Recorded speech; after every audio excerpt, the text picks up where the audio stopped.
Good evening, everybody. You know, at this time of year, light is quite a big thing, or maybe more so the lack of it. The nights are getting darker sooner, and the mornings are taking longer to appear.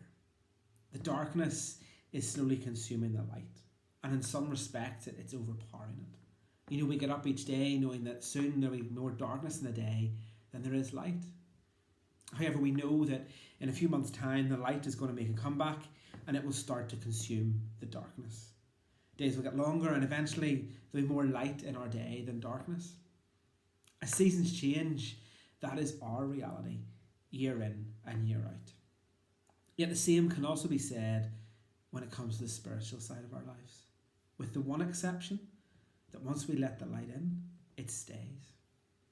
You know, the Bible tells us in John chapter 1 verse 5 that the light shines in the darkness and the darkness has not overcome it.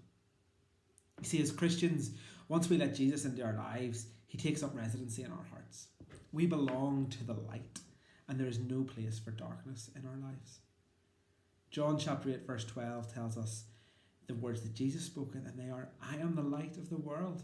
Whoever follows me will never walk in darkness, but will have the light of life." As Christians, that is fantastic news for us. We know and we walk in the knowledge of Jesus as the light of the world. We know that if we trust and believe in him, that he will bring light and truth into our lives. Our job is simple though. It's to keep walking in that light and in that truth. But you know, that can be a challenge for many of us, as there's a constant temptation to go back to the old ways, habits and friendship groups that we had before. Those things that we struggled with start to come back to tempt us back. You see, the darkness cannot be friends with the light. The light will consume the darkness, and it's constantly battling to try and take a hold back in our lives. You know, I am a massive Doctor Who fan, and as with most programs like that, it's always about a battle of good versus evil, light versus darkness. Of course, good always wins. And usually, you know, halfway through there'll be a slight curveball when you aren't sure that maybe this is the one episode where darkness will prevail. But just like in life, there are times when we can stray onto the wrong path and move away from the light. But just like in TV, good will always triumph. You know, there's one episode of Doctor Who that comes to mind when I think about this whole idea of being overcome by darkness or overcome by the light.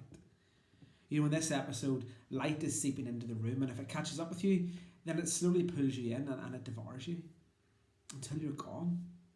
You're overcome by the light and you can't do anything about it. Now, in this episode, the light is actually the opposite of what it is in Christian terms. To be consumed by light in this episode meant an untimely death for the character. In reality, it actually meant you were sucked into another dimension, but you know, I'm not going to get into trying to explain that to you. But for me, that episode is a really good visual representation of how easy it is to be overcome by something that starts so small and very quickly overcomes you.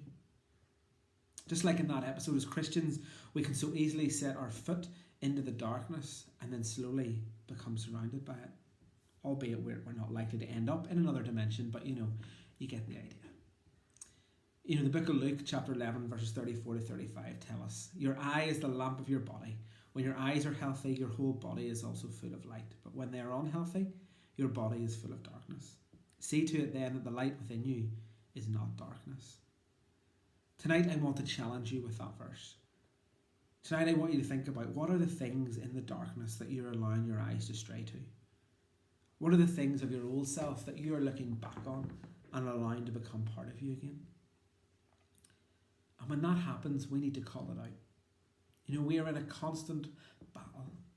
We need to fight to stay in the light.